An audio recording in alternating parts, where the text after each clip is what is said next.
to today's segment on the program, Politics in View, where we keep you updated on everything politics and who leads you. I am Christine Telfa, your host at this show, and joining me today in the studio is the most delectable. I'm going to let him introduce himself. Thank you, Christy. My name is Patrick Negedu. I'm a lawyer by training based here in Abuja.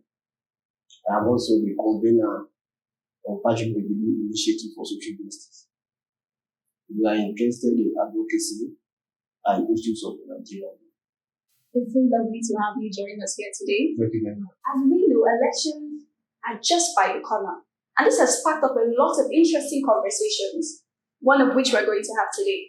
So today, Mr. Patrick, we're going to be discussing on the impact of voter apathy on elections in Nigeria. Now, we've seen that this has been a major problem. Quickly, we'll go over what we define voter apathy as. That's a lack of interest among voters in elections, resulting to no turnout of these voters in polling centers and during elections. Mr. Patrick, looking at the history of elections so far we've had, do you think there's an issue of voters apathy in Nigeria? Thank you very much, Nancy. Voter apathy is important because it is the fulcrum of any electoral process. Now, the democratic process, any democratic process values the issues of voter participation. And the basic challenge of the democratic process, the most prominent challenge of democratic process is voters apathy. It's an aspect of democratic process that gives validity to the entire electoral process. Sure. So if the democratic process is faced with the challenge of voters apathy, there is no credibility to that election. Yeah. And that makes it a serious challenge. What demographic do you think is most affected by voters apathy in Nigeria? Yes. You see, it is important for us to understand the dichotomy between voter participation and voters apathy. There are two different things. For the interest of our viewers, it's important to make this clarification. Voters apathy happens when an eligible voter, authorized and registered voter, declines to participate in an election. Meanwhile, on the other hand, voter participation has to do with the gamut of the process, which has to do with registering in the first place. If a person decides not to register for any reason, be it a constraint or a decision not to register, we'll be talking of voter participation. Okay. But not voters apathy. Okay. So what factors do you think influence this voter participation? Yes. Now, the effect of voters apathy is on the democratic process. But what causes voter apathy has nothing to do with the democratic process itself. It is a sociological situation. It is the challenge of the society that plays out in what we know as voters apathy.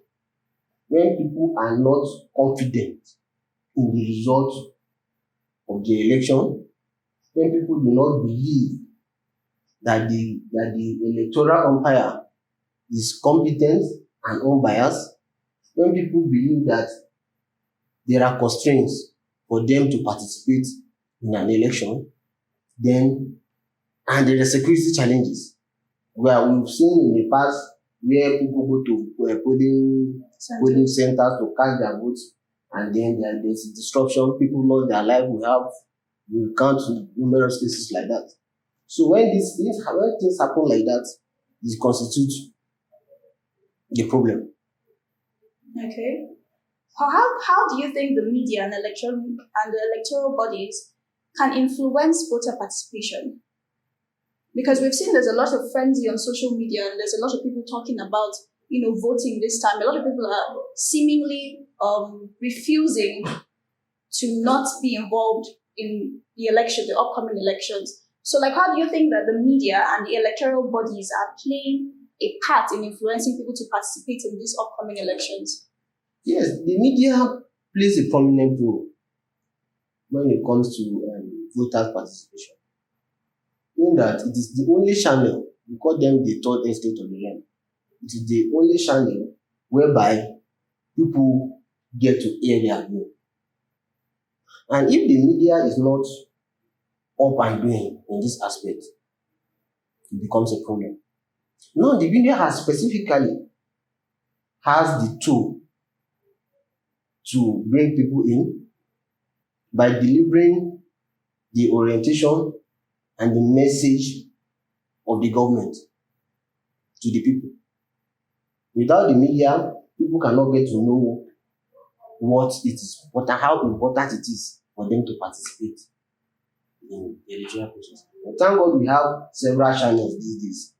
Gone are the days when we have traditional media, when we have only newspapers and then the television, what we have then. Now we have the social media where it becomes interesting for even people that are not actually interested in news before. But because of the way it is being delivered now, people now get involved and then they are now interested in hearing what is going on in the country. So it becomes a channel. So even if you want to deliver voters' education, in the past, it used to be a difficult thing. But that's no longer the challenge because of this channel of the social media, the Facebook, the WhatsApp, and what have you. Many media houses take advantage of these things to put the news out there for people to participate in the electoral process. So we can agree that electoral education is going to play a major role in combating voters' apathy. Yes, electoral education is key. It's key. As a matter of fact, without electoral education, there's no headway when it comes to curing the challenge of voters' apathy. Because you see, in other climes, other nations of the world, where majority of people are educated, where people know their rights, they know the importance of going to cast their vote and the impact of government policies on their business, their education, their health, and their daily life. You don't need to tell them to go and vote or go and cast their vote. But you see, when we don't know, in a society like ours, in the third world, where people don't even know the impact of government in their day-to-day lives, they will not be interested in the voting process. So voters' education becomes very important to put this message out there and tell them what they need to know. We've seen in the past that the higher demographic of people who are affected by this voters' apathy are the youths, most especially. We would see that in the past elections, we have older people who come out to vote instead of the youths who we believe are the future or the leaders of tomorrow, as we put it. Now, what do you think are the efficient ways to combat this high level of disinterest among young Nigerians in the electoral process? Yes, the youth, sadly, are the demography that tend to back out from exercising their franchise. And it has not far from the fact that they are being disgruntled. They are faced with the society. You must take note that even the challenge of the society, the youth, they are the worst hit. It affects every strata of the society, every demography, but the youth are the worst hit. Right now, the Nigerian youth, the university graduates, undergraduates, they've been on strike for God knows how long. And it's now becoming a part of the system.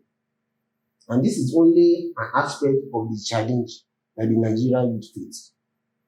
This is only an aspect. When we talk of the ASU strike, we have a lot of them, plethora of the challenges that they face.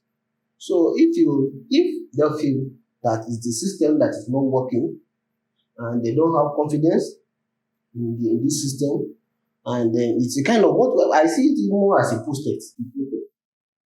I consider it a protest. The voter apathy is more of a protest. Protesting against the system.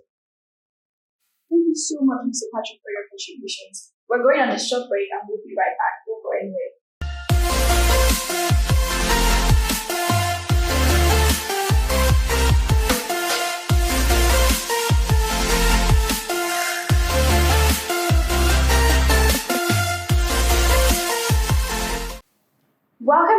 program Politics in View.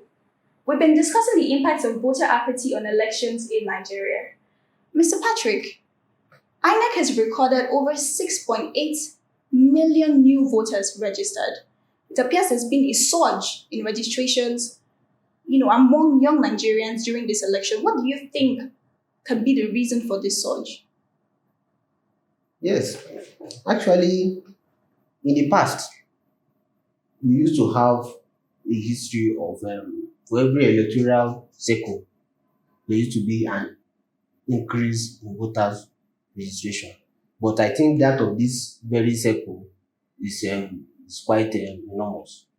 That's what gives rise to this report, because we have it's all over the news how we have increasing over the years. So the turnout can be attributed to what I consider as the youth, the impact of the voters' education that people are now having. The social media and every other media space that has been utilized by media organizations. This is the what I consider the little outcome of this effort, because there are channels that people are beginning to explore to get to inform people about their rights, and I think this is bearing fruit. And the youth, they are taking advantage of it to say, okay, now we now know our rights. We now know that okay, if it is not important for people to have votes, if the vote doesn't count, they will not need to buy votes. So the issue of vote buying has an effect also, although negative. It's a negative trend, but it has a positive impact, because people now get to know that voting is important. Because if it's not important, people will buy votes. So you see, for any reason that there are a lot of reasons why people decide to get to register, but that is important because they now know that now that people now buy these votes, it means that one, the votes count. If it doesn't count, they won't need to buy them. So people now, the youth now take advantage of this to register for their try to get their BVCs. I think overall, I think the voter education is paying out. That's just the sum of it. So in the past, we have experienced voters' apathy. Now, will you attribute this to, will you say that this has been caused by the fact that our voters are not comfortable with the candidates presented to us? Yes, we discussed earlier, voter apathy is caused by several factors. And one of it is lack of confidence, even in the process. Lack of confidence in the process, lack of confidence in the candidates, security challenges, fear of attack. So there are plethora of issues. But you see, if we decide to single out one of the factors, which is the candidates that are being put forward, we will now begin to look at who has been presented in this electoral cycle.